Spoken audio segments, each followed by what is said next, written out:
All right. Okay.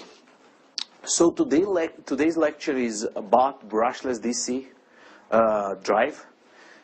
We talked briefly about BLDCs in the last, when was it, Monday? The last lesson, right? I think I confused you a little bit, and that's based on the feedback that I got from a few of you. So the first slide is about clarifying that 15% difference, right? I just want to make sure that we are clear over there. I think I made one mistake, and some of you noticed that, so let's just make sure that everybody gets the calculation over there, right? Let me just first say that what is the lecture about. So we're going to firstly show that 15% once again, so we are on the same page, okay? And then we're going to move forward and kind of describe how the whole BLDC drive operates, Hall effect signals. I'm going to explain a little bit about that, how we use them, and then we have a setup that we're going to run at the end of the lecture. Then the BLDC operation, how the whole cycle goes around, and how we move among the phases, and what it really means on the motor side or generator, right? Then three-phase inverter, how we use three-phase inverter, the hardware, once we know the Hall effect sensors, right?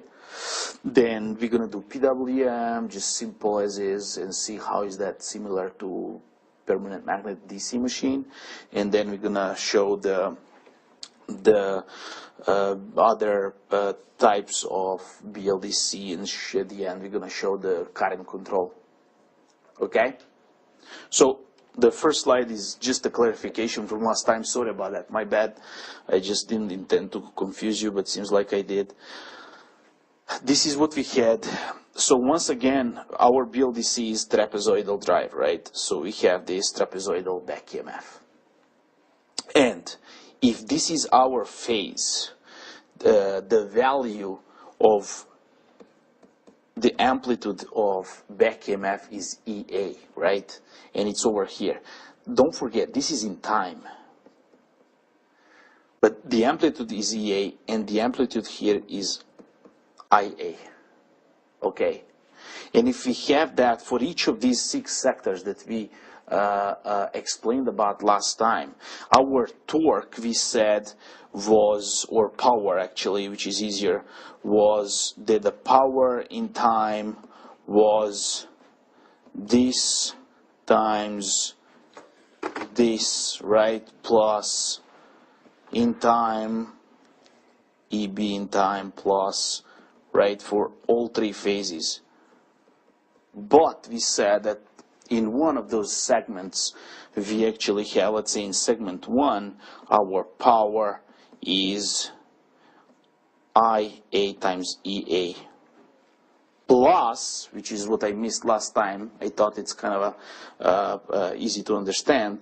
We have the same thing over here, because this is our minus EB and minus EA. So when you do minus EB, minus, then you actually essentially get that your power per cycle is 2 times this, right? That's my bad. I missed that too, right? You probably noticed that.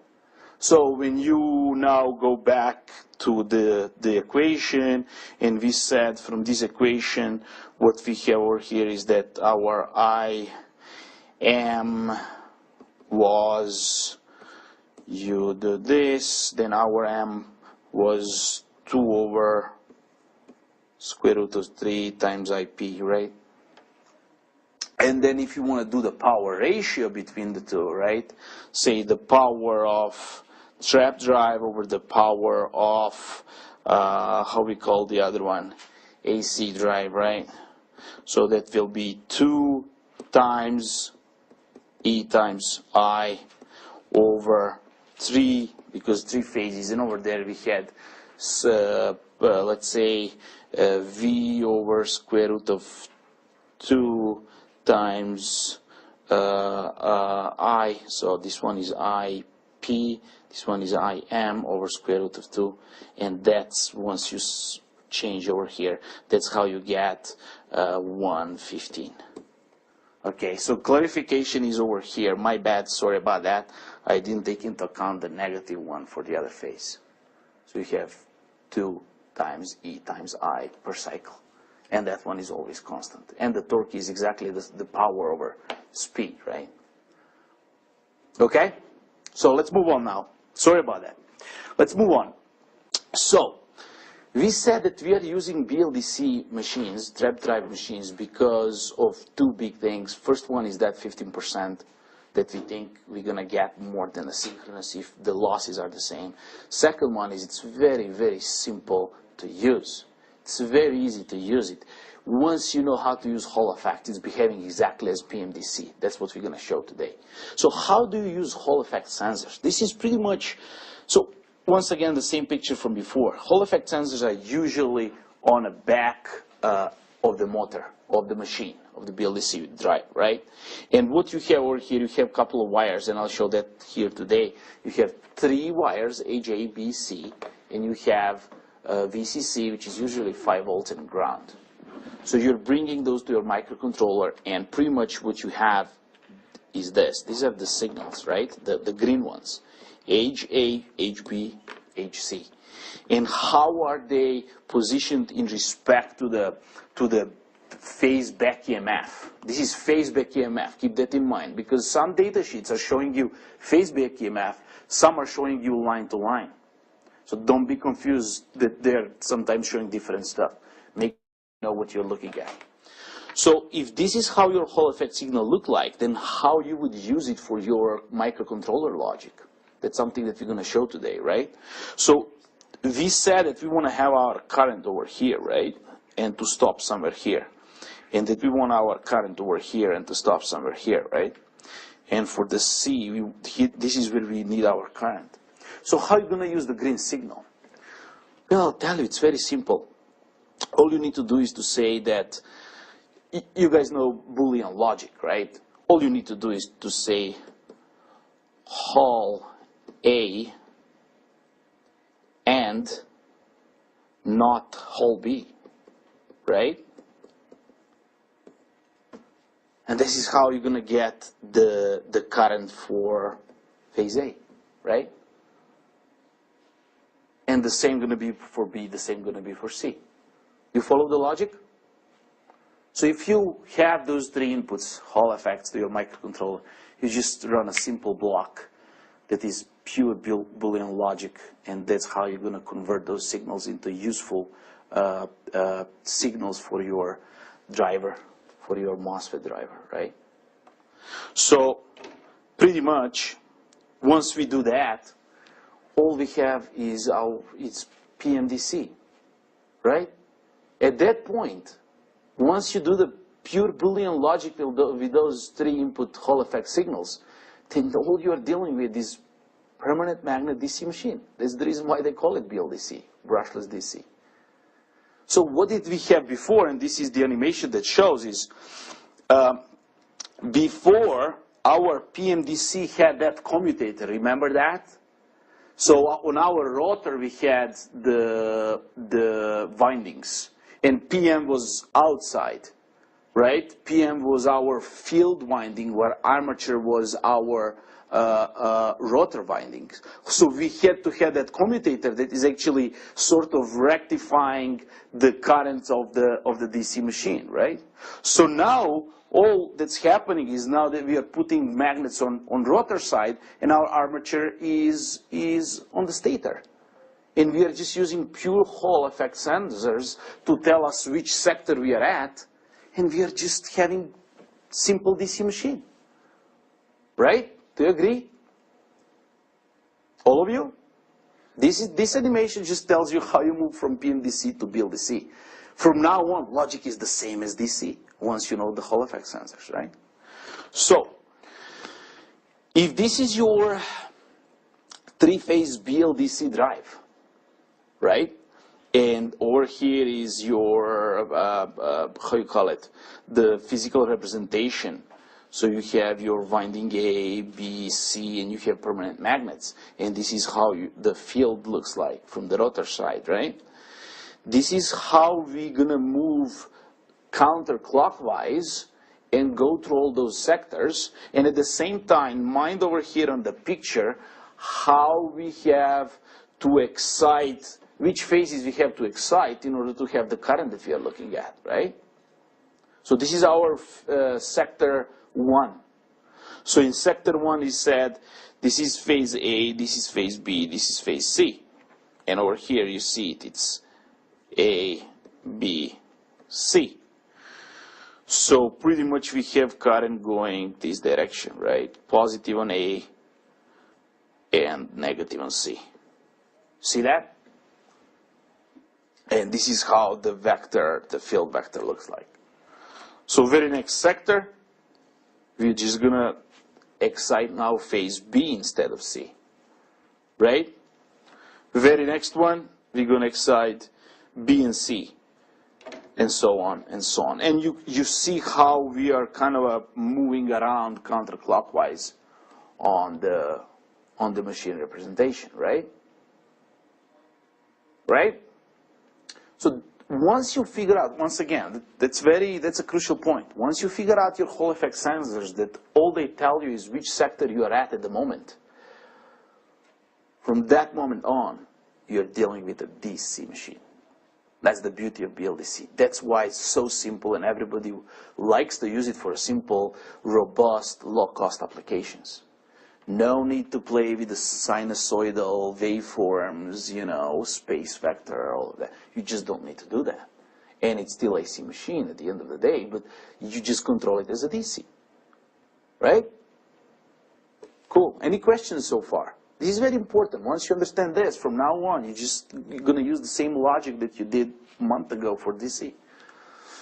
Question? Yeah, so with this, all you're doing is doing the control of the current direction and which phase the current is being applied to. You don't change the voltage, you don't change anything, you're just doing your 3-level switching gate? Right now, that's correct. What I'm trying to show you is how to convert from DLDC to the pure DC, and all we are doing is we're just reading the Hall effect signals and knowing which sector we are at, so we know which switches to use. You mean position, right? Correct. It's pure position, correct. I'm not still at the point where I'm going to show you how to do the voltage, which we did for DC motors, but in a few slides you're going to see that as well. So I'm just trying to explain you how to play with the Hall effect signals. Okay? So this is how we go through all the sectors, right? So in a motoring mode, we know that all we need to understand here is that we have to figure out which sector we are at, and at that point, if we know which sector we are at, that means that we know exactly which, what is the back EMF waveform look like. And then we know how to apply the current. So we're going to apply the current only at the point where our back EMF is constant, either plus maximum value or minus maximum value. How do you do generating mode? Again, it's very simple. You just don't excite the machine such that it has positive current, but just negative.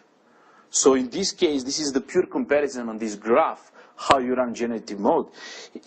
Instead of switching the upper switch on your inverter, which we're going to show later on, you just run the lower switch.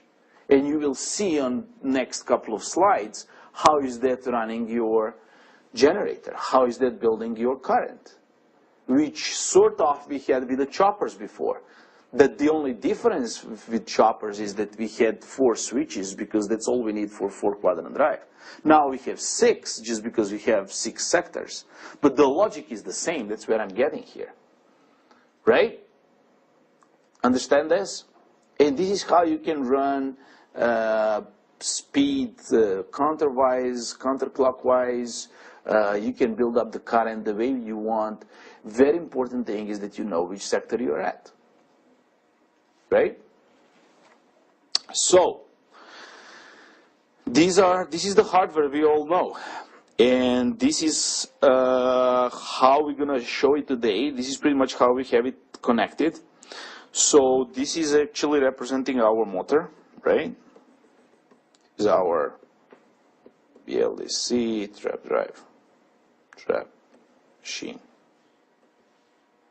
So we're going to have three sensors. We're going to have Hall effect logic that will tell us the sector information, and then we have microcontroller.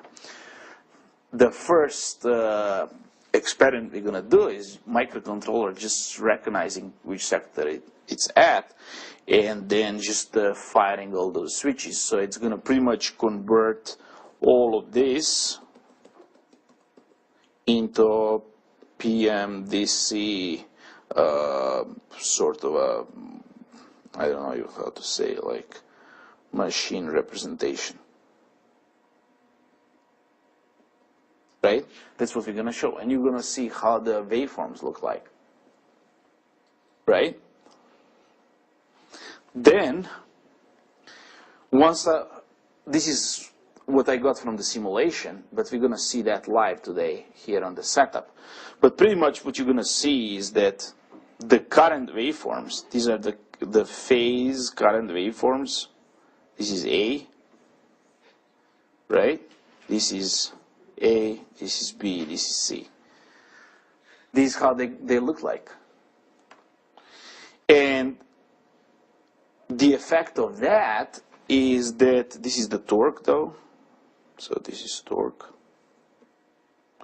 The effect of that is that we have certain torque ripple. See that? This is our torque ripple. So that's one of the problems with BLDC when you compare them with the PMDC. PMDC, you probably noticed that month ago, there is no torque ripple over there, right? If you simply apply Hall effect signals without controlling current / without controlling torque, but you're just trying to use Hall effects and just simply fire those switches, this is exactly what you're going to get. Right? And this is what we're going to see today. So in this case, we don't have any PWM, any duty cycle over here applied, right? This is just pure logic. This is just pure Boolean logic. So what we can do, though, is not only that we're going to have Hall effect logic that will tell us the sector information and run that through microcontroller, which is firing the switches, but we can somehow introduce PWM. Now, that's the question from like 5-10 minutes ago about the voltage. Why are we introducing PWM? Do you remember in DC machines, whenever you wanted to change the voltage, which is essentially changing the speed of the drive, you introduce PWM.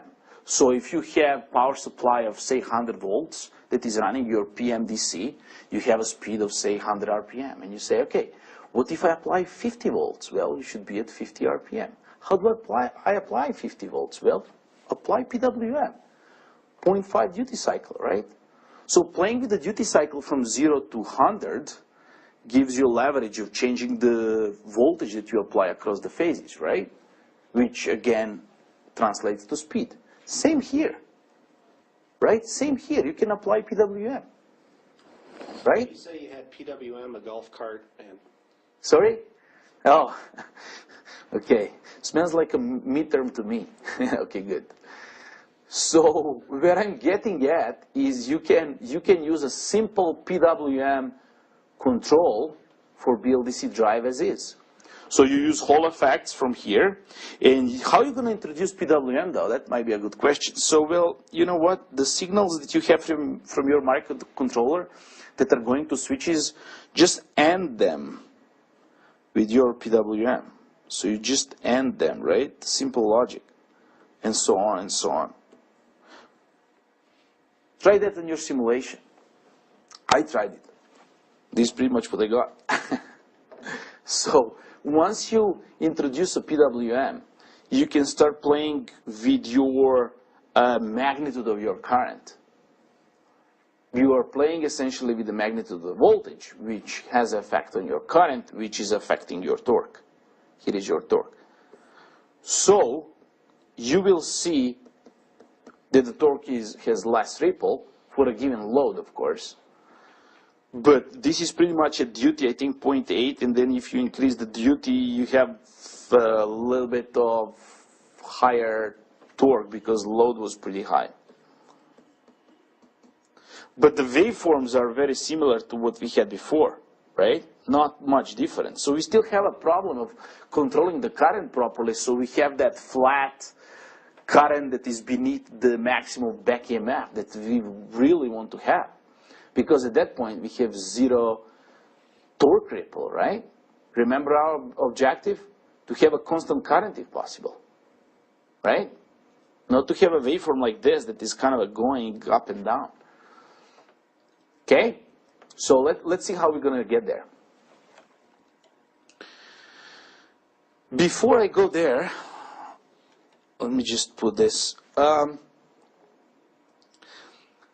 Remember torque speed characteristic that I showed on Monday?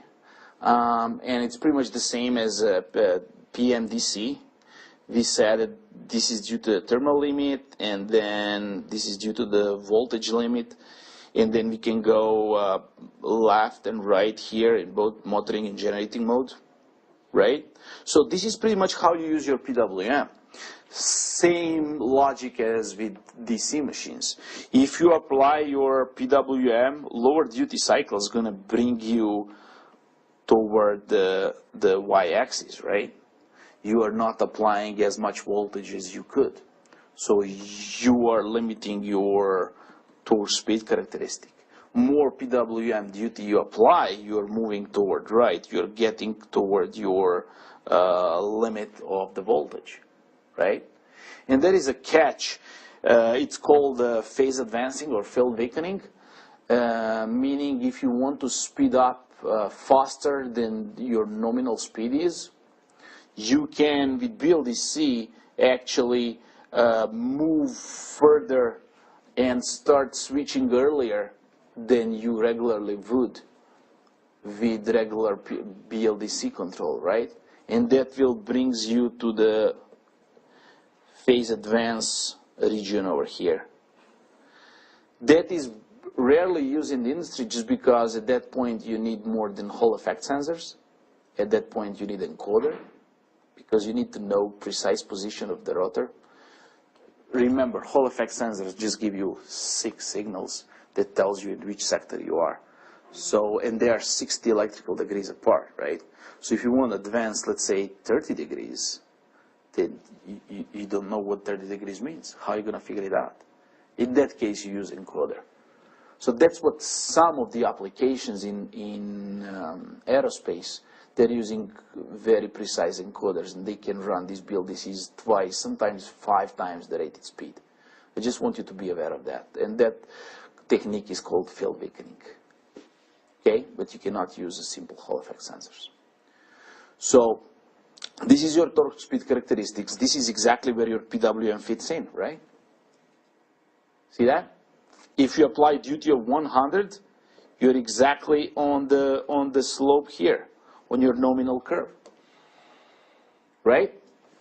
So let's try to get to the holy grail of BLDC, and that's having a very flat, nice current waveform so that we don't have torque ripple. Because if we don't control the current such that it's flat, then we have significant torque ripple, and that's not good for BLDC, right? Let's see how we do that. So we need to do some sort of a current control. Okay? No problem. Let's do it. Well, what do I need for current? I need current sensors, right? Okay, cool. You're going to put current sensors in each phase, as you see.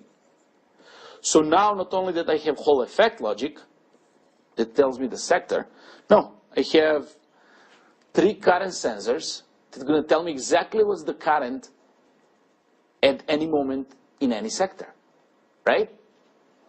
So if you put that in a controller, then you can play with the logic such that you can fire those switches so that you have pre-flat current. That's exactly what we want to have. Are those current CTs? Sorry? CTs? Yes. Those are current sensors. Let me write that down. But are they most often current transducers? Or are they What do you mean? I don't understand the question. not inline ammeters, right? They're magnetic.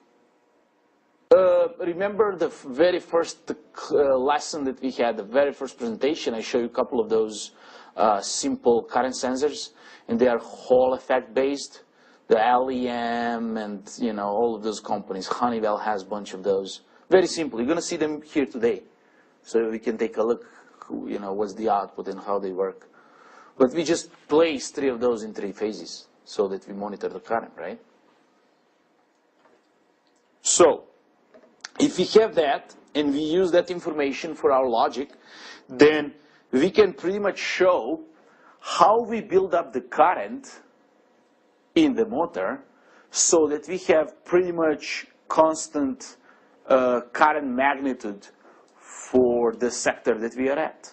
And over here I showed you that on the generator model, because I already showed you how the motor works with a 3-phase circuit, so that you kind of have the same logic for motor. Okay? So pretty much what's our objective is, we have the hardware over here, right? Those are those 6 switches. And over here is a representation of the first quadrant, how I want to build the current so that I have generator in the first sector. Okay? So what do? If I turn on my switches S2 and S3, this is how I'm going to build up the current.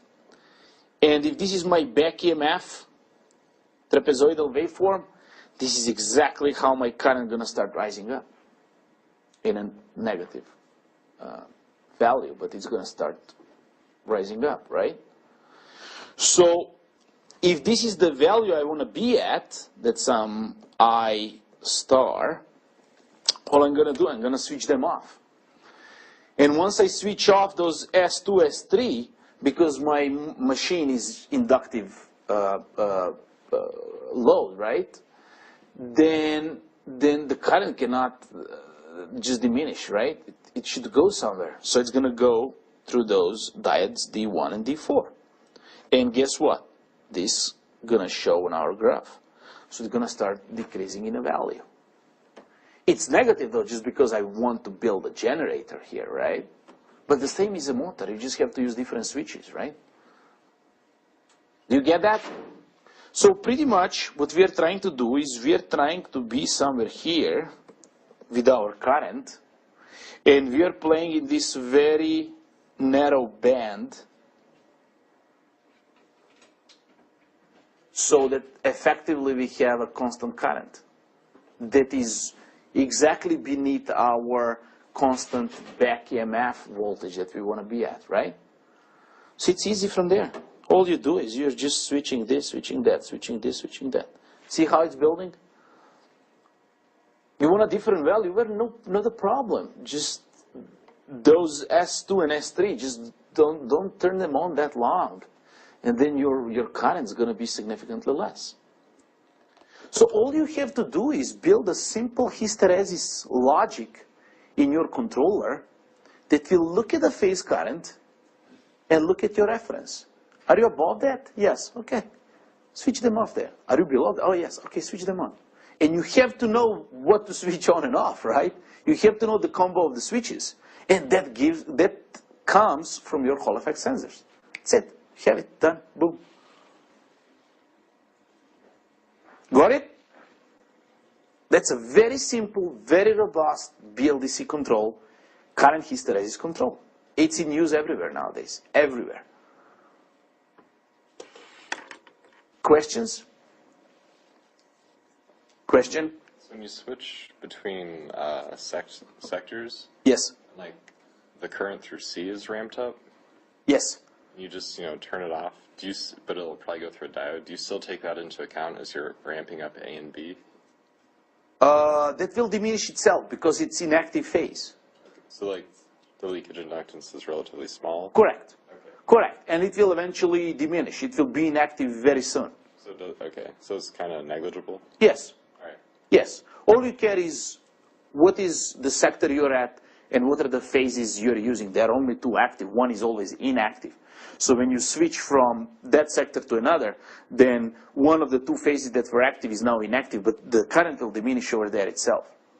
It's closing, it's going through the diode, through that freewheeling diode, but it's negligible, so you don't pretty much care about that.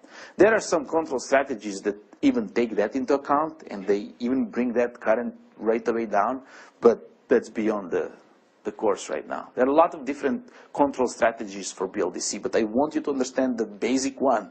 Everything starts from here, right? So you got my logic, how we went through the presentation. So firstly, I showed you how to use pure Hall effect sensors and just build the logic so you can control BLDC as a simple DC machine. The problem there was we had significant torque ripple because our current waveform is not what we really want to be. It has some ripple going up and down, right? So we said, okay, that's not that good. Let's try with PWM because that's what we try with PNDC.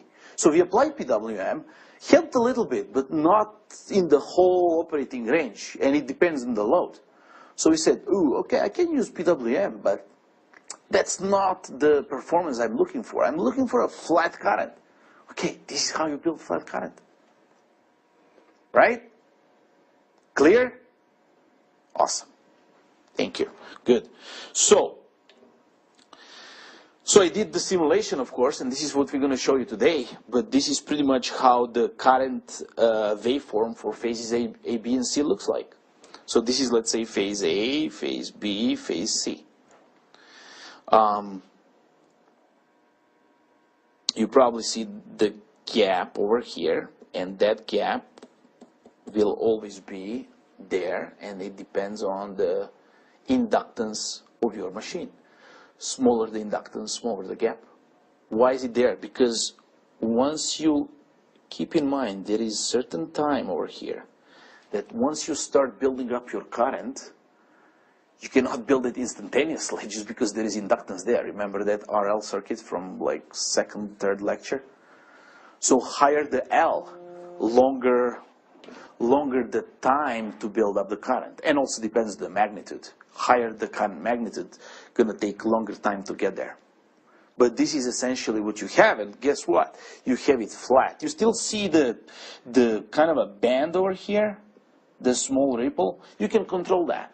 Usually that band is, several percent, maybe like 2 to 5%, it really depends. Sometimes you are limited there with the bandwidth of your controller, switching frequency, inductance of the machine.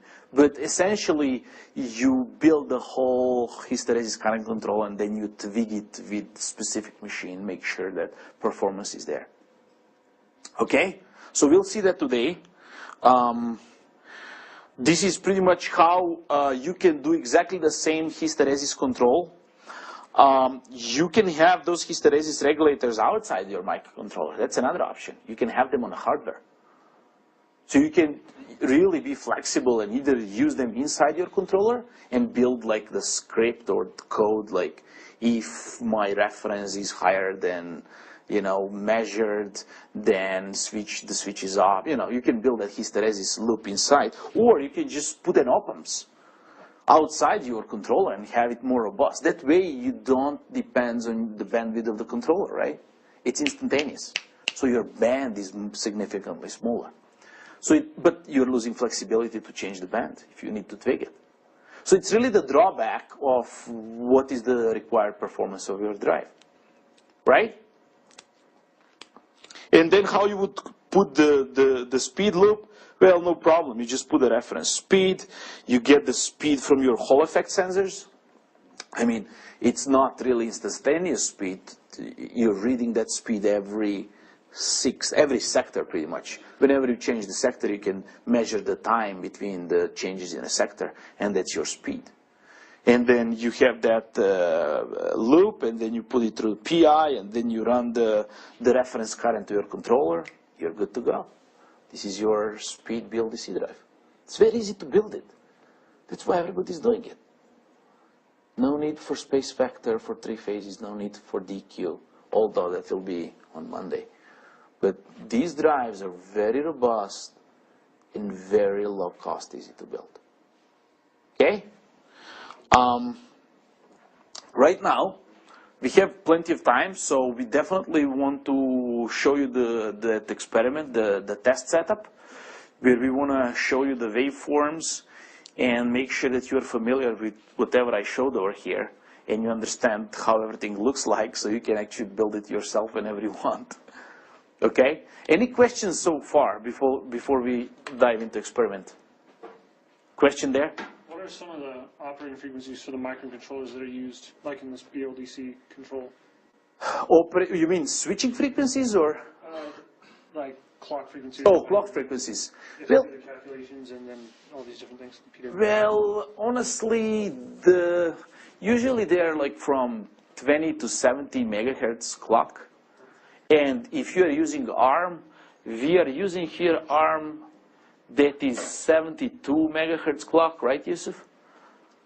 The ARM clock, 72. And I think the maximum switching that we could achieve with hysteresis control built in the logic of the controller was maybe 35, 40 kilohertz. That is sufficient usually, no problem, but with some drives, if they are high inductive machines, then you have to go higher switching frequencies. So sometimes you cannot do it in ARM. So you either do that logic, hysteresis logic outside the controller, or you can use FPGA that they have. So again, higher switching frequencies, right? Yeah, yeah. But when this BLDC was developed, that was 30 years ago, whatever, they figured out. So think about that historically. Like 60 years ago, everybody were using DC machines, right? So everybody knew how to do it, how to load it. The torque speed characteristic is simple. It's just one slope, right? And now when you introduce three-phase AC, that's a completely different scenario. So they said, wow, it would be great if we can use AC and control it exactly the same as we did DC. So the first easy step is to put Hall effect sensors, as we are showing. And they didn't have 72 megahertz clocks on their arms back then. So they were using PICs. So you can even use PIC, simple, very, $1.50 PIC and just do BLDC control. And implement exactly the same thing that we showed over here. Once you're starting to get into really high performance, then you have to move to DQ. It's much easier to have DQ drive. And that's what Yusuf will tell you about more on Monday. So, let's firstly try to show the... So the phases are open. Okay, so we can actually... You want to show? Yes, I want to show firstly the voltage waveforms, the back EMF, and Hall effect signals, right? So we can do that. So we can pick one phase and one Hall effect. You cannot use the same phase, because if you want to shoot face to face, there's no ground. They're going to match with the ground of this guy. So you can show the face to face for each. Okay, I can do that. At the same time. Okay, that's not a problem. So put it over there on Hall. That's not a good one for Hall. You can. You cannot match the ground with the face. So what do you want to do? It's going to be floating. Let's try. Speed it at the lower speeds. You had it. Right?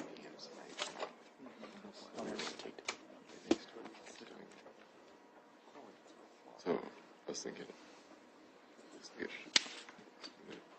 Maybe it doesn't faster. No. No, just a moment. Don't use the left one. Left one is here. Use the right one. You want to spin the right one. Oh. So that's how you power it on? Sorry. Any other questions so far? Question there? Yeah, I have a question about the last slide. Uh-huh. You say we need to use how does the hysteresis regulators works? So what is a hysteresis regulator? That one reads, in our case, that one reads the actual current signal, the value of the current in the phase, and compares it to the reference current that we want to be in a phase. And the very simple called slide mode control is just comparing the two, and if one is bigger than other, just gives 1, and if the other one is lower than the reference, then gives 0. So it's 1, 0, 1, 0. The hysteresis one, though, has a band. So you are within the band. You have usually 5% band. So you have a reference, and then if you are 1.05 above the reference, then you switch on. And if you are 0.95 below the reference, then you switch on. So that's the hysteresis is the one with the band. You can make that band being 0. That's in slide mode control. It's a dead band in some ways, right? But so you don't get. It's, well, I don't know what dead band means for you, but dead band usually means that you don't want to have a shoot through to the 2 switches in the same phase. Like, this is not that. This is different. It's dead time. It's dead time, but someone calls it dead band as well. So this is not a dead band. This is the hysteresis band. So the band is the current ripple we just. Correct. That's exactly right. So bigger the band, bigger the ripple, less the band, less the ripple, right? But again, it's tied to the switching frequency and the magnitude of the current that you want to have in a circuit. So they're all kind of connected because essentially the ripple of the current is the function of all of those, right? Think about it. If you want to build really high current value, it's going to take for a while to get to that, to build up that current. And then if you start switching on and off, depends how often you switch on and off. If you don't have high switching frequency, then when you switch those off, the current is going to diminish and wait for a while and then on again. Okay. So let's see. What do we have here? There you go. So we have to make sure we have the right phase. Let's make sure that we move to the, we just keep, there you go.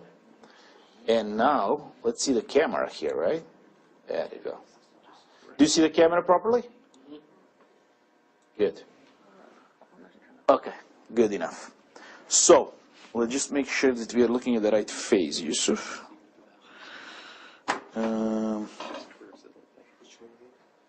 Well, I wanted to match the Hall. So do you see the Hall? The yellow one is the Hall signal, right? And it's as we showed on, I think, 3rd or 4th slide, it's 180 degrees high, 180 low, right? And the other one, the pink one, is, yeah, that's perfect. So the pink one is, let me just make sure we have it right. There you go. Just make sure you're okay. So this is how we have it. This is line-to-line voltage. So the picture that I showed, the slide I showed over there, 3rd or 4th, mind, this is there is a phase back EMF and Hall effect. This is now line-to-line and Hall effect. Okay? And once again, usually in the data sheets, they're going to tell you line-to-line because this Hall effect and line-to-line should match. So what are we doing right now? We are just spinning the BLDC drive with the PNDC drive. And so the back EMFs are over there because the machine is unloaded. And all we see is like Hall effect and line-to-line voltage. And those two should match. So you know that this Hall effect is actually applied to the right 2 phases, right? Question there? Yeah, so this is line to line. The phase voltage that's line to neutral, what is the difference between these? I'm kind of confused about that. Oh, so we cannot show over here line to neutral just because we don't have neutral. And that's usually what you're not going to have. Now, the trick that we can do, and that you can do, is to put 3 very high resistances and create a virtual neutral point. And then you would have Hall effect signal to your phase to neutral, and then you figure out which phase is which Hall effect. And that was what was previously plotted in the slides where you had the phase plots. Yes, that was for the phase. Yes, that was for the phase. So that's how you can do that and figure out which Hall effects goes to which phase. But what I'm trying to tell you is that in your data sheet, when you buy BLDC, they're barely going to tell you phase to neutral. They're always going to tell you line to line or phase to phase. So you have to run this experiment to figure out which Hall effect is applied to which phase to phase, because you can switch the phases, right? So once you figure that out and you check them all three Hall effects, then you say, okay, I know what I'm doing now. And then you know how to connect your circuit. This is exactly how you check it, right? And then, of course, you spin it faster, the magnitude of the voltage, oh, this one. So the magnitude of the voltage is going higher, but the Hall effect is always the same, right? You limited the, yeah. So Hall effect doesn't, it's, you know, it's 5 volts, right? Back EMF is the one that is changing the magnitude with the speed, of course. But pretty much they're always the same. They are aligned. They're locked inside, right? That's the position of your rotor, right? You get that? Okay, good. So once you know that, then you have to build a simple logic in your controller that will just take those 3 signals and tell you which sector you should be at in order to start switching your motor so it behaves like PMDC. And that's it, the next experiment. So if we, yeah, just do that. So we want to do overmodulation. So what we're going to show you now is pretty much what I show you as a second simulation, I think, with all those waveforms of the current, which is really the result once you just apply Hall effects and use your BLDC as PMDC. And then as a third experiment, we're going to show the current control. So you see how that looks like and how you can improve the performance. Everything that I just showed you, we're going to present here with the hardware. Any questions?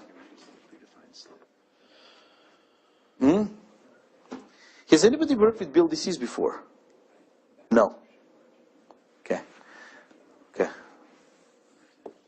Okay. Okay. That's usually how, when you start understanding the three-phase AC machines, that's the easiest step. Because pretty much everybody understands DC machines, right? It's fairly simple. So in order to make easy transitions from DC to three-phase AC, it's easy to go through BLDC and understand the constraints and limitations of BLDC and say, okay, why am I doing like this? Wait, I can even do better than this. And then you do it in a DQ eventually as a holy grail in the industry, right? And that's pretty much next few lectures on PM synchronous machines going to be about DQ system. And again, this is pretty much similar what we did for induction is going to be applied to PM synchronous. But you definitely should know about BLDC because most of you who ever start working in the industry, that will be required. It's very important.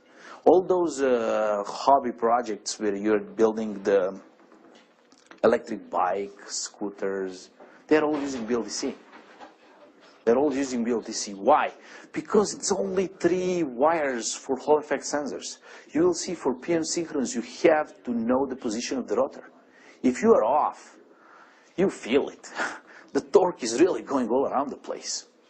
An encoder has, if it's 10-bit encoder, it has 10 plus 2, 12 wires. What if one is off? You are done. You are done, right? So it's very kind of a detailed design. You have to have all hardware sorted out. If something happened, then you don't have a backup. Here it's very robust, right? Okay? So let's see. Need help? Oh, current probe, that's true. So we're going to put a current probe. So you see the current waveform and see how it's matching with the simulation that I showed. Okay. You show that.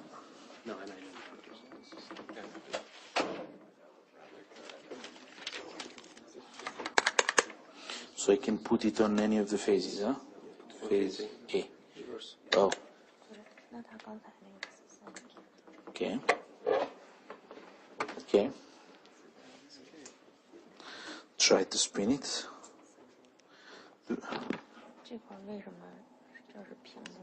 它 Yeah, just tune it. There you go. See that? This is our, let me just do like this. That's fine. Just bring it down slightly. Where is it? So, what do we have over here is the current waveform. Awesome. I can't even make it bigger so they see it properly, right? Do you see it okay? Yep. So this is our current waveform if you are just applying simple logic from your Hall effect sensors and just running it through the microcontroller that is controlling the switches. So this is pretty much your PMDC drive at this point, the same performance. And you see that current ripple that I showed in the simulation, right? So this is not accepted because pretty much the problem is that here, whatever you see for this sector, you have in all 6 sectors. And what's the effect? The effect is that that's your torque ripple, significantly high. And we said, wow, no, we don't want that. We definitely don't want that. Now for significantly higher speeds, that kind of goes down.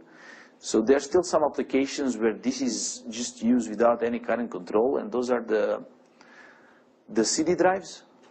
They are running at significantly high speeds, so, and there is pretty much very low load. So they don't have current control, they just do it like this, right? But now the point is that we have to move from this to the regular current control that we want to have. You want to show the switches? Switching signal? Oh, that's actually not bad. How can you do that? Can you just be careful? Yeah. Okay, let's show them that. That's a good point. That's a pink one?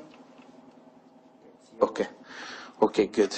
Well, you have to move your hand from the screen. Okay, there you go. This is high switch. Okay. Perfect. Good point. So what Yusuf is showing us right now is the result of that simple Hall effect sensor logic. So all we do is we are sensing which switches should be on, which should be off. And you see there is no PWM within the sector. It's just constantly on or constantly off. And that's why it is matching very well with the blue line, with our current. So this is exactly how you move from BLDC to PMDC. See that? Now you can apply duty over there. Remember that slide that I had? You can just end your 6 signals that are going toward the switches and end them with your PWM and change the duty. So you will have a duty within the sector, but that will not substantially change the performance. You will still have a ripple, in other words, right? Okay? So the very next step, pretty much the holy grail, is just to make that hysteresis band and So, show you. Yellow one here, you can see it's the higher switch of the phase A. It's like turning on and off in the higher switch. And the purple one over there is the lower switch. So we call it 1 usually in the phase A switch. And the purple one is the switch 2 in that sense. As you see, if the direction of current is positive, then the switch in the high is also positive over there. Yeah, that's a good point, because this is now motoric mode. If you want to run generating mode, what would you do? You would just bring the signal that should go to switch, to higher switch, you will just bring it to the lower and the other way around. And you'll have the current building up in reverse, right? Right? Remember that slide that I showed you about motoring and generating? That's exactly how you do it. Okay, you follow so far, right? No questions? This should be simple. We are just going slow so you really understand the logic. So eventually, if you need, you can build it yourself. It's easy. I mean, those machines, they cost maybe like 100, 150 bucks. All you need to do is just build the hardware. It's 3-phase inverter with current sensors in 3 phases. And of course the controller, right? But it's really easy to build it. Okay? So let me help you with that. So the third test we want to do here is we want to load the machine so you really see the phase current being flat and everything loaded, so we generate some torque. So you really see what is the band, the hysteresis band over there, right? And then we're going to change the speed and see if the ripple is higher or lower, and see how is everything going on with the drive. You want to keep it like that? Oh, nice. Okay, perfect. Let me just do it like this. Okay, perfect. So this is our current control. See the band over there? It's maybe what, like 10-15%, right? You can play with that. You need to have very high switching frequency to have a bandwidth, and you just have the ability to change that band within the controller. But we made it high so you see how really the hysteresis current control looks like. And the yellow and the pink signals are actually the signals that are leaving controller going toward the switches, right? Right? So if we dive in, let me just zoom in. So if you zoom in, this is what you would see, right? This is the effect of your hysteresis regulator. There was a question about that. Now you see, whenever you have your reference higher than the measured current, what's happening? Is switch off. You switch on off, that's true. But at that point, what is switch, on or off? If your actual current, phase current, is higher than your reference, what should you do? Off, exactly. That's when diodes are conducting, and that's exactly off over there. And you see, let's actually zoom in a little bit more, and you see that your current is going down, see? See, whenever the switch is off, your current starts diminishing in the value. Whenever it's on, it starts building up the value. Right? You want me to choose different sector where we have the positive current? Let's see. Let's see. Let's do it like this. Maybe it's easier to follow. See it now? Is it easier to understand? On, building up current. Off, current is coming down in the value. As easy as that. Very simple. And one is upper switch, another is lower switch. It's easy to figure out which one is what, right? Right? Cool? That's great. That's great. So, Josh? You want to talk about synchronous rectification? No, we don't have a time for that. You don't actually need the lower switch in this application. True. True. But this is... Okay. That's fine. So, this is pretty much what we wanted to show you with the setup. And once again, that's ultimately what BLDC drives are used for. Current hysteresis control, and again, if you go to that torque speed curve, you can switch it off, thanks. If you go back to that torque speed curve, you will see that if you need to reach the speeds that are higher than rated, you can field weaken it. But again, you need encoder for that. And once you have encoder, it's easier to move on to the next level, which is DQ control that Yusuf will talk about on Monday. But I just want you to have a feeling of why you need to go to DQ, right? Once you really require high performance, high dynamics, then you have to leave BLDC and just move on. Okay? Any questions?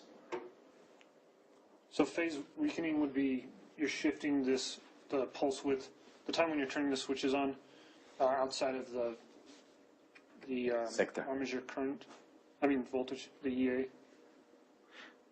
Are you asking about phase advance? Yeah, phase Field weakening. So pretty much what you would have to do is see that, for example, yellow PWM, you have to move it toward left. So you have to start building current before your back EMF reaches its maximum, right?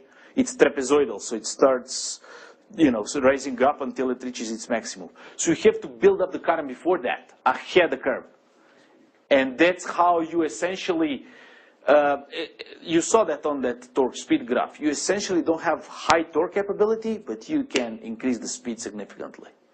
You don't have torque capability just because your torque is current times back EMF. And if your back EMF is not maximum, you're not going to get the rated torque. It's logical, right? So you're not going to get really high torque performance, but speed-wise, you can really significantly increase the speed of the drive. Okay? Any other questions? Good enough? Yeah, a couple of things I want to say. Let me just give you this, sorry. You can see here is the commutation point, right? Because there is a gap over there.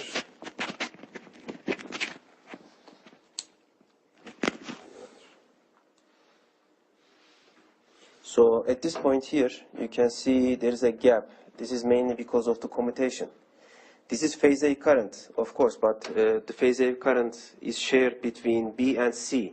At the instance of commutation, let's say phase A current was turning back to the source through the phase B, then you are making a commutation, it continues to going to the C. So you can see this commutation point here. Secondly, I want to say, you can see when the high switch is switching, there is also low switch switching, which we didn't talk about during the lecture. This is mainly because the MOSFET drivers we are using. We are using a bootstrap MOSFET drivers here. So before turning on the high switch, you have to turn on the low switch so they can charge. They can have enough charge to be used for the high switching.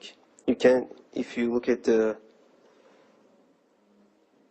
longer time frame here, as you see, when we are switching the low only, there is nothing for high. But when you're switching, you need to switch high, we need to switch to low, so that we can switch high switches on the bootstrap technique. Right now we are using.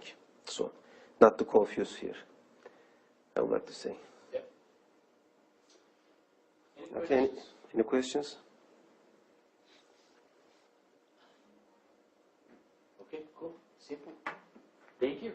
Thank you. You can come in and ask us a bunch of questions regarding the hardware if you want. But at this point, the lecture is up.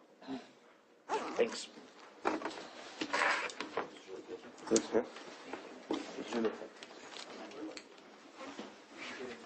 Wow.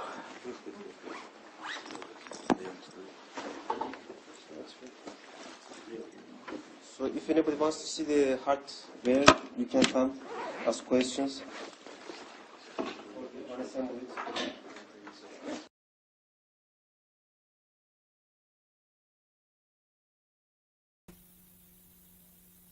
Great. We're on. Let's continue this discussion of of the relation between pole locations and then qualitative properties of the signal, like is the signal growing and all that kind of stuff. Can you go down to the pad here? Great. So this is an extremely important picture. Unfortunately, it's been all corrupted now by my drawing all over it. But what it basically shows, it's a picture of the complex plane. Pole locations are the important part here. I drew the zeros here precisely to make the point that they're totally irrelevant. All right? So I draw the poles here. And the point there, it's symmetric with respect to the real axis. And there's really, the important part to remember here is that how far you are left or right determines your growth rate or your decay rate. If you're right, if you have an imaginary, a real part of 0, that means that you have no growth or no decay. That means you're either constant or pure sinusoid. As you move to the left half plane, these are shrinking solutions, and the farther you move to the left, the more rapidly they shrink. Okay? Here, A pole over here is a decaying exponential that's very fast. Oh, sorry, I guess for you that's, hey, I did it right. Huh, I did it right. Okay, for that. Up here, it's a decaying sinusoid. The height above, or for that matter below, because it's completely symmetric here, the real axis, in other words, the imaginary part, gives you the oscillation frequency. So another way, this gives you, basically tells you what the meaning of the real and the imaginary part of a pole is. They're very important, right? One is kind of growth and decay rate, and the imaginary part gives you the oscillation frequency, if any. Now another interesting thing to look at is sort of the magnitude and the angle of a pole. That's another way to understand the complex numbers, to look at the magnitude and pole. The magnitude, we decided at the very end of last lecture, had the following meaning. It was how fast whatever happened, happened. In other words, if it's small, whatever happens, happens slow. If it's growth, it happens slow. If it's an oscillation, it's slow. Okay? If it's big, if it's a big pole, whatever happens, happens fast. If it's over here, it's a very rapidly decreasing sinusoid. If it's over here, it's an explosively growing sinusoid. Right? If it's up here, it's a fast or high frequency oscillation. Okay? So magnitude of a pole means speed, right? Which makes sense because the units of a pole are frequency. So if it's large, that means small time, it's fast. Now the angle is very interesting. The angle is basically, it relates the ratio, it's kind of a ratio of oscillation frequency to growth and decay. Okay? So this is usually, almost always studied in the case where you have something stable, but it works perfectly well here. So for example, the angle, if it's up here, if you have an angle just a little bit to the left of the imaginary axis, that's a lightly damped pole, and it's one which shrinks only a little bit per cycle. As the angle moves down to something like here, 45 degrees, 20, down like this, here, you're at the point where you actually, the exponential decays almost completely within one cycle, and so you'd be hard-pressed to visually see that, in fact, there's a sinusoid there at all. Okay, so that's how that works. The same would be true over here. Here, this would be a pole which is an oscillation which is growing slowly, a little bit per cycle. So it actually, there's several measures, in fact, two common measures of this angle are the Q and the damping factor, and I'll tell you a little bit about why you hear these two numbers. They come from two different fields. And you can even tell that from the phrases. So for example, if you work out various things like if you work out the decay cycle, the decay per cycle of oscillation, turns out that the time to decay to about 1% of the amplitude is basically, no, this is right, it's 4.6 over sigma, right? The period of oscillation is 2 pi over omega, so if you divide these out, you get the number of cycles to decay to 1% amplitude, and it's about 0.73 omega over sigma. And so a rough rule of thumb, which is accurate for Q exceeding 2 or so, is basically that the number of cycles is about 0.73 Q. In other words, when you hear Q, it's a measure of the number of cycles to decay to 1%, basically, or something like that. Okay? So, or basically, I guess Q exactly is the number of cycles to decay to whatever it is, probably 0.5% or something like that. Okay? So that's the idea. Now, I should make a couple of comments. I should explain that. Q stands for quality factor. So obviously, this definition comes from a field where the idea was to make things decay slowly, and that's exactly correct. This comes from early radio electronics, and the idea was to make a tuning circuit, which was, in fact, something, well, it's precisely what you've already seen. It's precisely this. It was that. Of course, you know, there's no such thing as that. Actually, that's a lie. There are superconducting magnets, right? So, but other than superconducting magnets, all real inductors will actually have a resistance.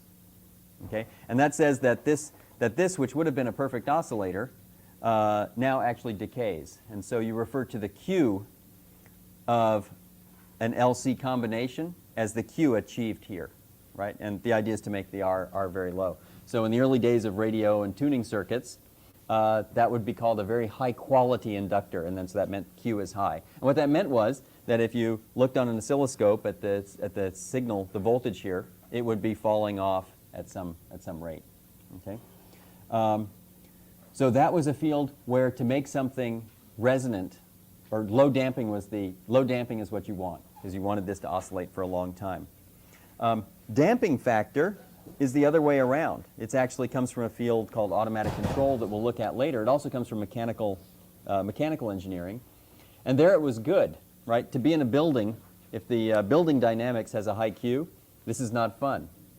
To be in a vehicle whose dynamics has a high Q, this is very, very bad, right? This is obviously, right? So these are just different fields, and they have different measures for this. They're the damping factor, which coincidentally, sort of their inverse is almost the inverse of Q, increases, right? So anyway, so that's the idea. Okay. A couple more ideas related to pole locations. Once you understand that the poles, that this axis, your real part, determines your growth or decay rate, then if you have a Laplace transform, and these are the poles here, boy, we do have good attendance on Fridays, don't we? Does bring up the question what most of you do Monday and Wednesday, but I won't ask. Maybe we'll. All right. So here are your poles in your Laplace transform. Wow. They're not used to coming to class anyway, so it doesn't matter. All right. So here are your poles. If these have various residues, we don't know, this pole diagram does not show you where the residues are, right? So, but you can actually say a whole lot about this signal immediately, right? It's got one decaying exponential. It's got another decaying exponential that decays more than twice as fast. It's got an oscillatory decaying term. Wow. Hey, guess what? This class starts at 9. So you have, so here you have a decaying oscillatory term, okay? And this one, because the angle is maybe 60 degrees, you would actually be able to visually see that it's a couple of cycles of oscillation, okay? Here you have a decaying oscillatory term because the angle is a whole lot less here. This would basically be one of those ones where it would look like a single bump. The reason being that in one cycle, the exponential would have,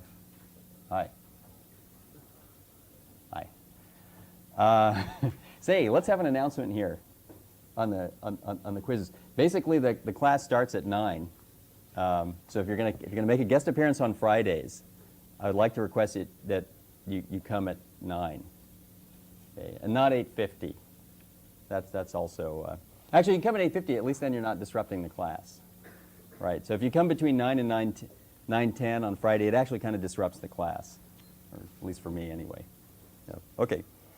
Let's go down the pad here. Yeah. So that tells you already know a lot about the dynamics of this. Now, since this gives you the decay rate one way or another, like this, what happens is very rapidly, this thing will decay a lot less fast than these, right? That's what's going to happen. So eventually, in fact, rather quickly, the relative size of this term compared to these will be much, much bigger, right? I mean, an extreme case would be if I had a pole out here, right? If I had a pole there, what would happen to the, what does the inverse Laplace transform look like? Now it's pretty obvious what happens. What happens now?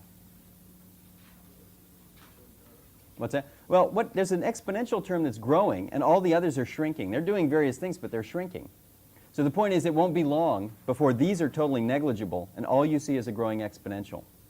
So this complicated signal here, I don't know what it looks like. I have some rough ideas, but I do know this. It won't be long before it basically looks like nothing more than a single growing exponential. Okay? So that's the way that works. Okay. I won't. Someone else will tell them. All right, so here, this one is shrinking, but it's shrinking a whole lot less fast than these.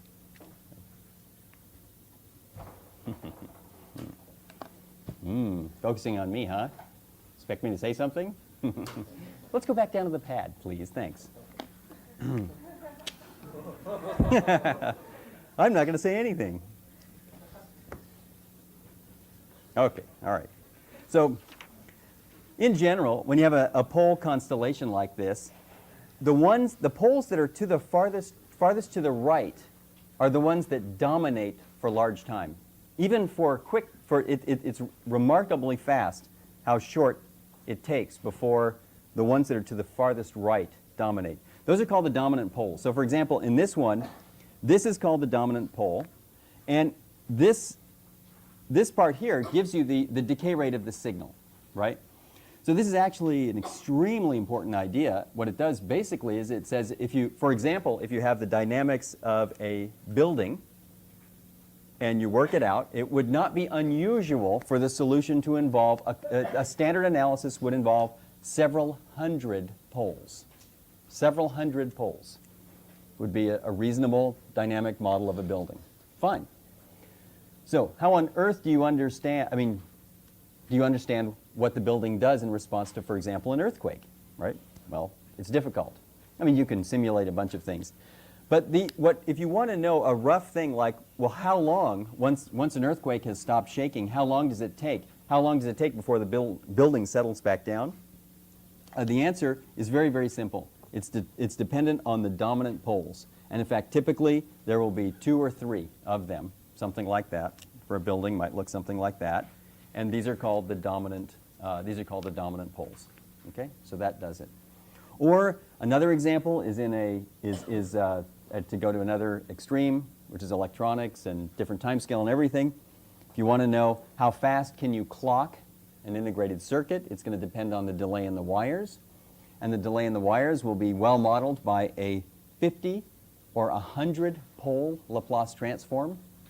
And again, that's a complicated thing. And if someone's asking you exactly how long does it take, is the delay, and I want it to 2 digits because I want to know if I can clock this at 450 megahertz or 550, you're going to have to work out the whole thing. But if someone just says order of magnitude, how fast can you clock this, they're basically asking you how long does it take, what's the decay rate, okay? And there, it's very simple. It's given by the dominant pole, approximately. Okay. Finally, another thing we can talk about is the stability of an autonomous linear constant coefficient ODE. So you have a linear constant coefficient ODE, and it's stable if all the solutions converge to 0. Well, what does that depend on? You take the Laplace transform here. B depends on the initial conditions. This is the numerator. The denominator, which is the characteristic polynomial, of course, comes directly from the coefficients in your characteristic polynomial, right? And in fact, when I take the inverse Laplace transform of it, it all depends on the pole locations. These are precisely the zeros of the characteristic polynomial. If those all have negative real part, then every solution of this equation will have a decaying exponential in front, and the whole thing will decay. If just one term in there has a positive real part or a 0 real part, there will be a solution of this equation which either grows or doesn't shrink. Okay? And so either way, it says that all solutions of a differential equation converge to 0 only if the roots of the characteristic polynomial are in the left half plane. So this looks simple to us. This was actually a major result like in about 1850 or something like that. So this was, and it explained a lot of stuff in the having to do with which we'll talk about later. In the Industrial Revolution, basically, where there was some factory automation stuff that was going nuts, and people didn't know when in fact the solutions were going to grow or shrink or whatever. They didn't understand. So this was a major result in 1850. It's not that big a deal now. So, okay. Let's see. That pretty much finishes up what I want to say about the qualitative properties. I'm going to skip a few sections there, which you can look at on your own. So let me. We'll look at our first application of Laplace transform, which is how to do circuit analysis via Laplace transform.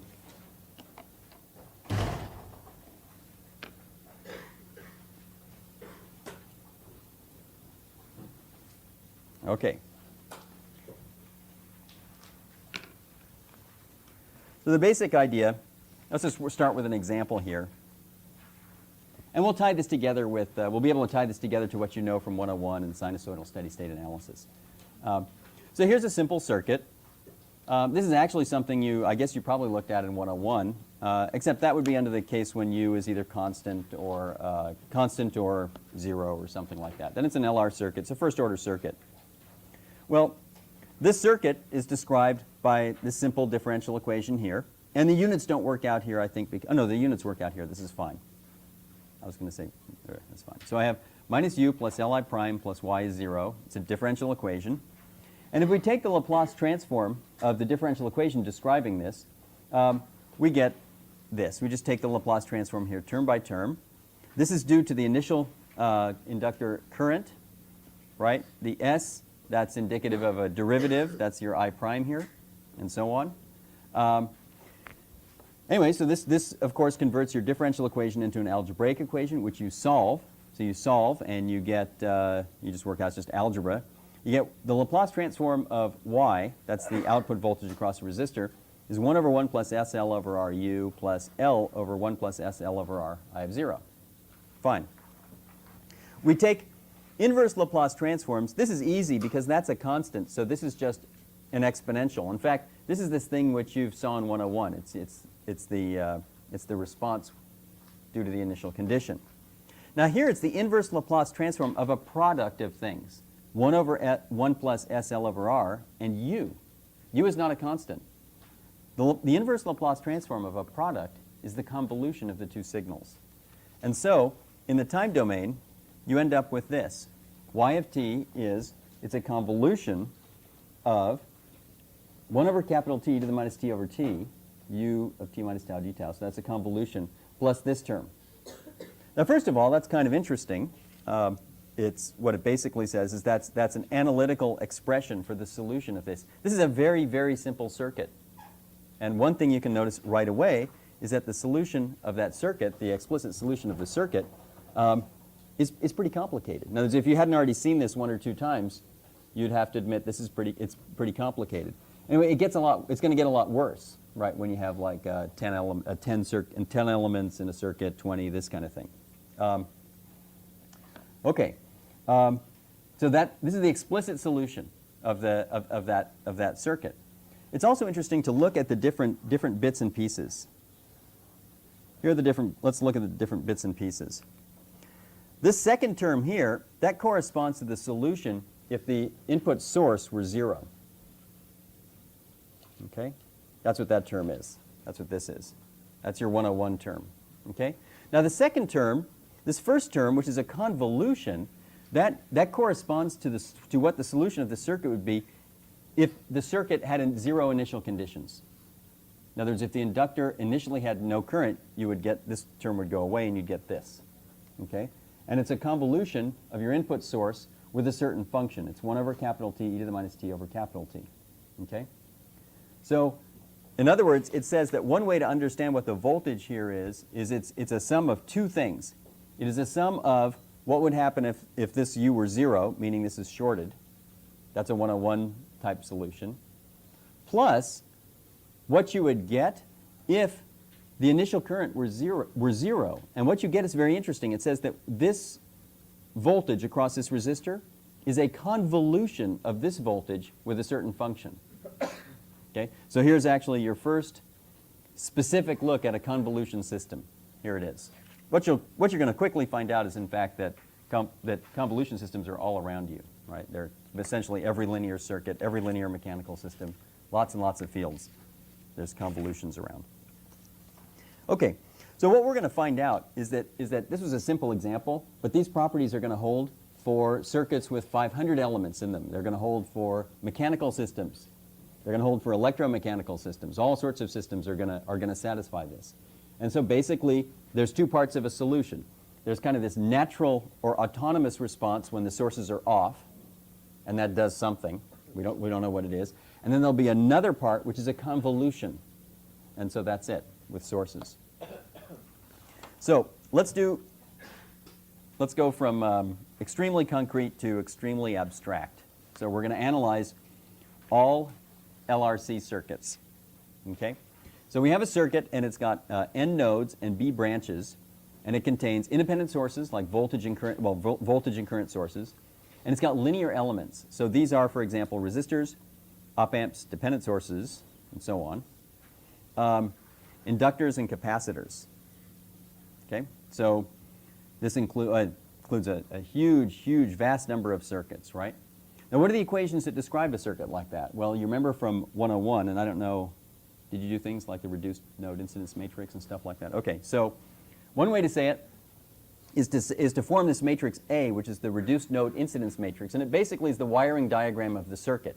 It tells you which branch hooks between which nodes. That's what this matrix A tells you. Okay? You write down AI equals 0, that's KCL, right? And that basically says that the total sum of current flowing into any node is 0, right? KVL, this says that you can express the voltages across branches as differences of potentials. That's V equals A transpose E. And if you want to do accounting on the number of equations, this is n-1 equations, one for every node except for your ground node. This is KVL is one for every branch. And you have branch relations that relate the voltage and current at a branch. That's B equations. Okay? So altogether, you have the same number, which is 2B plus n-1 variables. And so what that says is, so it says you have 2B plus n-1 equations in that many variables. Now in 101, the branch relations were static, right? They're like resistors or something like that, or a source or that type of stuff. And so this was a set of algebraic equations, okay, which you could then solve or whatever. Let's look at the branch relations, though, here, because now we're studying dynamics, basically how things change with time. So here you can have an independent voltage source, for example, and that would just say that the voltage is some given function. You could have a resistor that relates the voltages and current this way. You could have a capacitor, which says that I is CV prime. You could have an inductor that's V equals Li prime. You could have a voltage-controlled voltage source, all sorts of things. Okay? And what this says, basically, is that the circuit equations, when you write them out, are a set of 2B plus n minus 1 linear algebraic or differential equations. Okay? So, and if you think that's complicated, you're right. It is. So, in other words, when I write down a circuit with 25 inductances, 50 capacitances, and 100 resistors, I'm going to get a set of a couple of hundred equations, which are either linear algebraic equations or linear differential equations, and they're all coupled. This is very complicated. It is very complicated. That's what that's what describes how such a circuit works. On the other hand, if we take Laplace transform, let's see what happens. If you take Laplace transform of these of KVL and KCL, they look exactly the same. That is by linearity of Laplace transform. Okay? So in fact, all you really do is you capitalize I and V and E. Now, you're really hiding a whole bunch here, and again, to go back to this discussion of data structures and overloading, you're really overloading a whole lot here. That basically KCL is AI equals 0, and you can interpret that many, many ways. Basically, you can interpret it as, each row of it tells you that the sum of the currents at some node is 0, and so on. Here, it's actually saying that it says that the sum of the Laplace transforms of the currents are 0. So it's it's actually different. We use the same symbols to represent it. So we're overloading matrix multiplication here. So, okay. Okay, some things are simple. If you have a resistor, it's very, very simple. But now what happens is the capacitor and inductor branch relations, which are differential equations, these get transformed into algebraic equations, and they look like that. So what happens is, in the frequency domain, these equations that describe a circuit, which are really like Maxwell's equations for a circuit, they are the equations like Maxwell's equations for electromagnetics. That's it. All of electronics comes from whatever, these 2B plus n minus 1 equations. That's it. Everything, all electronics you see, everywhere around you, everything that works, it all follows from those equations. Just like all electromagnetic phenomena follow from Maxwell's equations. Okay, these are the fundamental equations. That's it. Okay? So So here what it says is that it takes these very complicated, well, I guess it's not as complicated as Maxwell's equations because those are partial differential equations, and at least these are ODEs, ordinary differential equations. Anyway, it converts them, these complicated, huge set of coupled differential equations, it converts it into a set of algebraic equations. But algebraic equations with Laplace transforms. Okay? It's absolutely amazing if you think about it. It says that basically that LRC circuits can be solved exactly like static circuits, except that the variables are not real numbers. They are Laplace. They're actually Laplace transforms, and capacitors and inductors have these branch relations that look like this. And if you assume zero initial conditions, they look just like resistances, but with strange resistances, which depend on frequency, right? So what this says is an interpretation is an inductor is kind of like, it's like a resistance, SL, in series with an independent voltage source. This is just like, these are exactly like what you saw for phasors and impedances there. So it's exactly the same story, except that this story is complete. In 101, the story with phasors and impedances and all that, there's an assumption that the circuit is in sinusoidal steady state. Okay, so this is the idea. There's also this extra term here which accounts for the initial condition, and you sure didn't see that in 101. Okay? So this is the idea. And when you have a relation like that with these things off, you refer to that as an impedance description of an element. So in other words, whenever the Laplace transform of the voltage and the current are related in the frequency domain by multiplication, you call this the impedance, and it's just like a resistance. Okay? The difference is in the time domain. In the time domain, this is actually a very complicated relation between V and I, right? In the time domain, in fact, what is this? How do you write that in the time domain? What's this mean? What's an impedance? If I say I have an element with a certain impedance, which is something you will say basically 50,000 times from now on, right? You'll talk about impedances all the time. Every course you'll ever have will talk about impedances. What does it mean in the time domain? What's this in the time domain? It's convolution. Yeah. So basically what it says is you will become very familiar with impedances, and you will refer to them very casually. It's very important to understand every time you talk about an impedance, you're talking about a convolution relation. And in fact, what happens is people even forget that. You go on, you do electronic design, you talk about impedances, and then actually it just fades out of their mind that they're actually talking about convolution. Okay? But it's important to understand that it's been made simple by the Laplace transform. Okay? So that's the idea of an impedance. Because it's convolution because it's multiplication of two Laplace transforms? Precisely. Yeah. If I take the Laplace transform of this, I get that expression there. So here's convolution in the time domain. It converts into multiplication. Exactly. So now if you have it the other way around, if you express the current as a convolution of the voltage with something, that's called an admittance description. So for some examples here, a resistor has an impedance R. I mean, in a way, that's a little pedantic, right? Because when you say impedance, you're already in a much more complicated domain. You're talking about convolution and complex things and Laplace transforms. And a resistor, this is just Ohm's law, right? So but anyway, it has an impedance. If you have an inductor with zero initial current, then it has an impedance SL. Okay, this is exactly like J omega L for phasors, exactly the same, right? And in fact, intuitively, this makes perfect sense. I mean, when you see SL, S means differentiation. So of course, well, once you're good at this and you see SL, you might as well see Li prime, LDI dt. That's all this says. This is just a fancy way of saying LDI dt. That's what S means from now on. S means ddt, right? So a capacitor with zero initial voltage, that has an impedance 1 over SC. That's a little bit more tricky. But in fact, here's how you store this in, or here's how I'd store this in my mind. 1 over S is what? What does it mean for you now? It means integration, right? And many ways to understand that. If S means differentiation, what do you think 1 over S means? It's integration. Okay? And it's, you can also understand that because it's convolution with the function 1, which is integration. So 1 over s will from now on mean integration to you.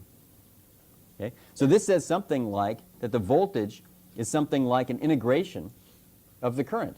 Hey, but wait, that's exactly what do you think? That's exactly what a capacitor is. The voltage across a capacitor is the charge, is Q divided by C. Q is the charge on the capacitor, which is the integral of the current. So in fact, these make perfect sense, right? These expressions. Okay, so these are just like the 101 analysis, except that here in 101 analysis you can only analyze sinusoidal steady-state circuits. Here we can analyze everything, everything. It's the complete solution. Okay, so let's just finish up this part because it acts as a bit here that gets a little bit boring, but we'll knock it off here. So if I want, I can write out the branch relations just like in 101 as a giant set of linear equations. So here you have different bits and pieces. These M and N matrices are matrices where you are sticking in and out the this is where you put in the coefficients that describe the elements. U is a vector of sources. W includes the initial conditions, and so on. So this is the way it works. Now, in fact, in practice, these matrices M and N and so on are extremely sparse. In other words, if you actually were asked to write these out, what you'd find is that most of the entries would be 0. Not relevant. You can write it out this way. And in fact, the details of writing out are not that complicated. And so this says that this describes the circuit. This is the equations that describe a circuit in Laplace transform domain. So this is the equivalent of the Laplace transform of, I guess, the Maxwell's equations of circuits. That's this right here. Okay. Now, this looks small, but remember, if you had to solve this system of algebraic equations, and this was 10,000 by 10,000, 10,000 equations, 10,000 variables, this would not be fun. Okay? So just remember, a little bit of notation can hide a lot of math. Okay, so that's what this is. Well, of course, we can just solve this. We can just write down this, like that. We can just write down this. I just invert that matrix, and I get this. Again, a little bit of notation, like inverting a 10,000 by 10,000 matrix here, it's easy to write down, and it's quite another thing to do it. Okay? So that has to be kept in mind. But wait a minute. Now I just take the inverse Laplace transform of this right-hand side, and this equation here is really an extraordinary formula. It's also missing in a right parentheses. An extraordinary formula. You know what that is? That's an explicit solution of an arbitrary linear circuit. That's it. There it is. It fits on one line, except for the parentheses. It almost fit on one line. Okay? And it's a completely explicit solution to an arbitrary circuit. And the truth is, if we were smart enough, if people were smart enough, we would just go from this equation and then talk about circuit design from this equation. We could talk about how to design computers and how to design analog circuits and all sorts of other stuff. And if we could fully comprehend and understand what this equation meant, everyone would understand it. And I'd say, should I make this resistor a little bit bigger? And then people will re-invert a 10,000 by 10,000 matrix in their head, and someone will say, no, that'd be a bad idea. Okay, so the point is, I don't know, that's the... But it's even interesting that something as complicated as a 500-element circuit, you can just write down explicitly the solution. Now, another amazing thing about these is if you check back to 101, you will find that this formula is absolutely identical to the formula which solves an arbitrary linear static circuit. It's amazing. And that says, for example, had we had a software project associated with 101 where you wrote code that solved any linear static circuit. I mean, these look very simple to you now. These are resistors, circuits, and voltage sources and all this kind of stuff, right? Had you done that, you could now take your software and overload every operation. Now, every operation was with real numbers. If you overloaded these operations to manipulate the data structures which are Laplace transforms, you could update your circuit simulator or circuit solver from 101, which solves resistor circuits, basically, to solve an arbitrary circuit, including doing things like simulating equation, all sorts of stuff, that, figuring out everything. Okay? That's pretty impressive. Okay. Now, there's another implication. The other implication is that basically everything you learned in 101 with resistors and stuff like that now works for arbitrary circuit analysis, except you have to mess around with impedances, right? So everything is gonna work. Okay, so let's see. We're gonna quit in a minute. But let's go back and see now the general abstract case of the example we saw earlier. So I can split the solution up, right? There's two parts of the solution, U plus W, and I can split it up into the two parts separately. This is a convolution. That's what this is. It's the it's the inverse Laplace transform of some horrible thing. I don't know how, computing this is quite hard, but the point is that it's an explicit thing, times U. These are the sources. Plus, and then something has nothing to do with U and depends only on the initial conditions, right? So this second part is called the natural response. It's what happens to the circuit if all the sources are off. And it just does something on its own. It's sometimes called the autonomous response of the circuit. This one is called the forced response. That's the solution when the initial conditions are 0. And not only that, the forced response is a convolution. That's what it is. It is a convolution, right? So that's extremely interesting. It says that if you have a circuit with 500 capacitors, 500 inductors, 1,000 resistors, amplifiers, all sorts of crap, op amps, all sorts of stuff thrown in there. It's incredibly complicated. Basically, and if I set all the initial conditions to 0 and I drive it with a voltage at one end and a voltage at the other end comes out, what it says is that the output voltage is a convolution of the input voltage with something. What specifically? The inverse Laplace transform of that, this thing up here.